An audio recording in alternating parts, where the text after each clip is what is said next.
So you guys, before I start talking about today's episode, I just want to know how you guys are feeling about the reunion so far.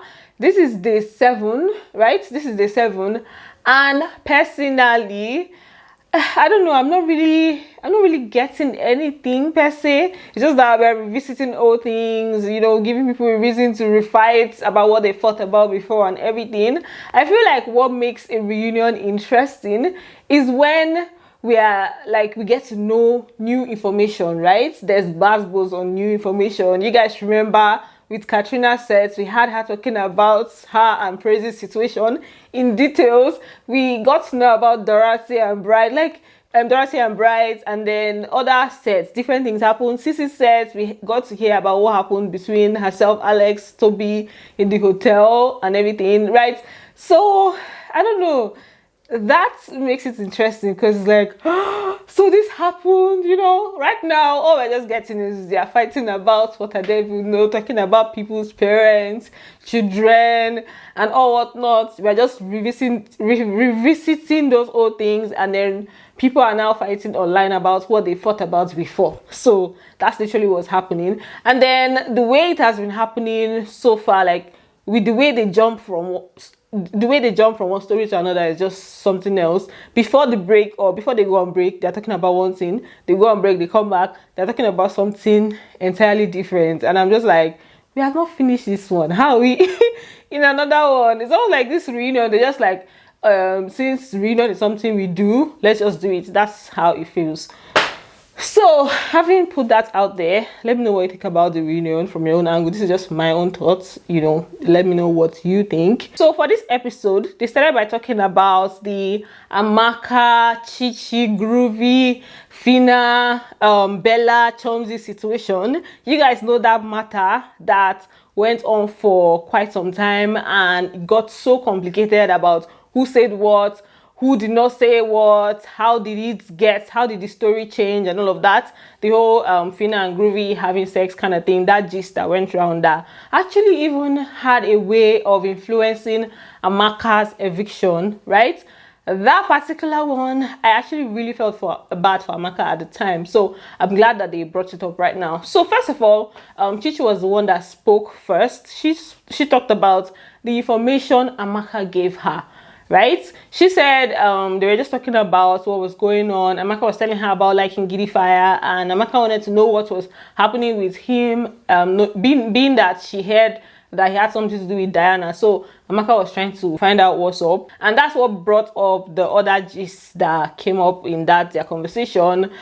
Chichi talked about Deji, how's Deji doing, and then they now spoke about Phyna. Chichi asked about Phyna, what's up, more like she had been seeing things, and she wanted to know if Phyna was having anything to do with Groovy, whether they are together. And Amaka said she responded to her that yeah, they are together, and they are living the way couples live, doing what couples do, kind of thing. And then that's when Chichi now carried the gist to Bella, right?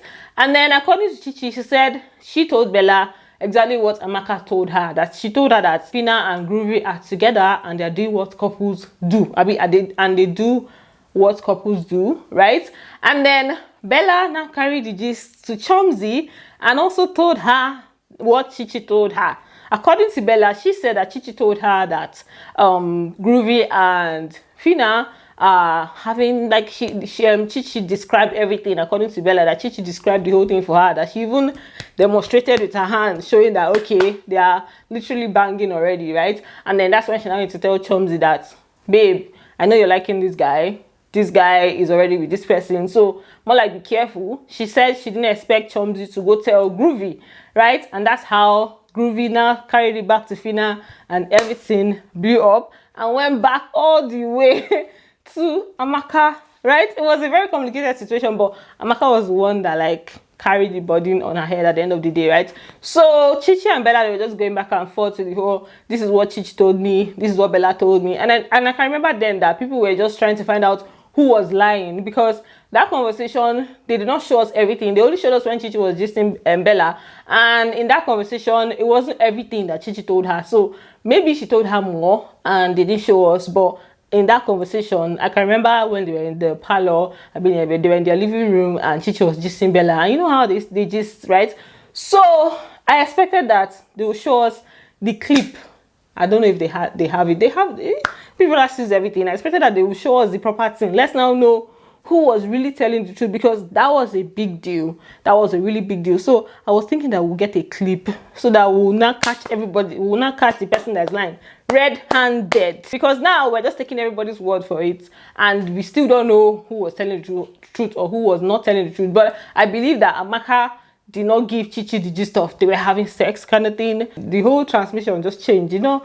Stories just happen like that. And then Chomzy, on her own part, did not try, because Bella was telling her as a friend, be careful, don't go and put yourself in a triangle situation that you not like. And why would Chomzy carry the gist and go and tell Groovy? That's the part that I think was really, really messed up. And Phyna hearing the gist, going at Amaka in front of like the other housemates. Amaka was trying to explain.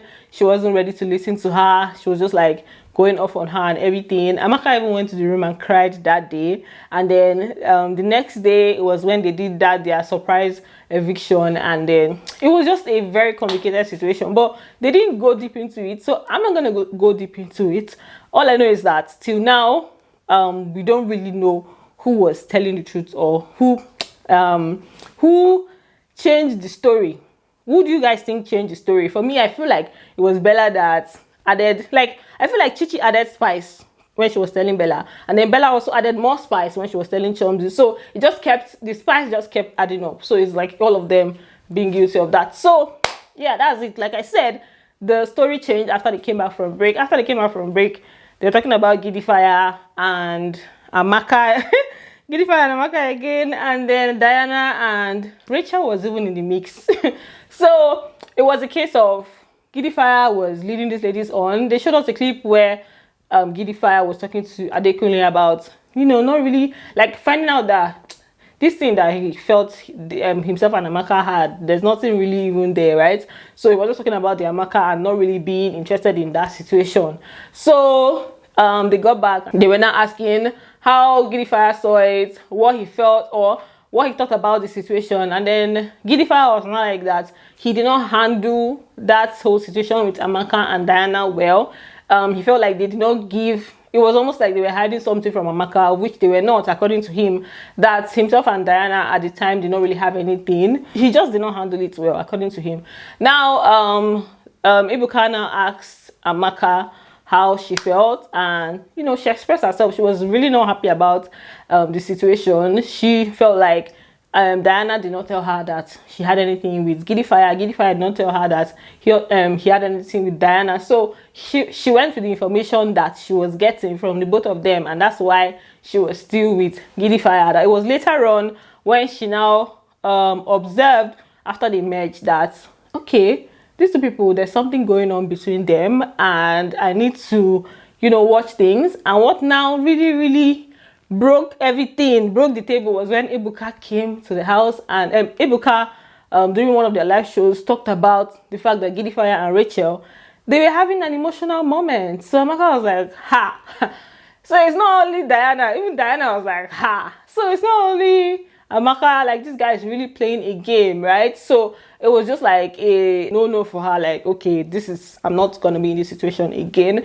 And then Bbnaija she apologized that he's sorry, that at this point he feels like he needs to apologize to everybody. He feels like he owes everybody an apology. Like, sorry, like all three of them, maybe he should go to the middle of this thing and apologize to all of them that he didn't handle it well. Amaka was not buying any of that, like the whole situation of him not handling it well. She said she felt like he knew what he was doing, and he just, you know, he knew what he was doing, and he just wanted to play three of them.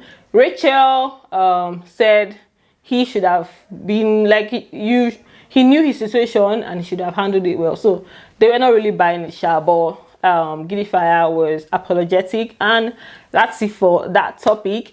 Then they now spoke about the Bbnaija and Chichi's situation with Groovy and Phyna. You guys remember the night at the club when Bbnaija came to dance with Groovy, when Chichi was dancing with him.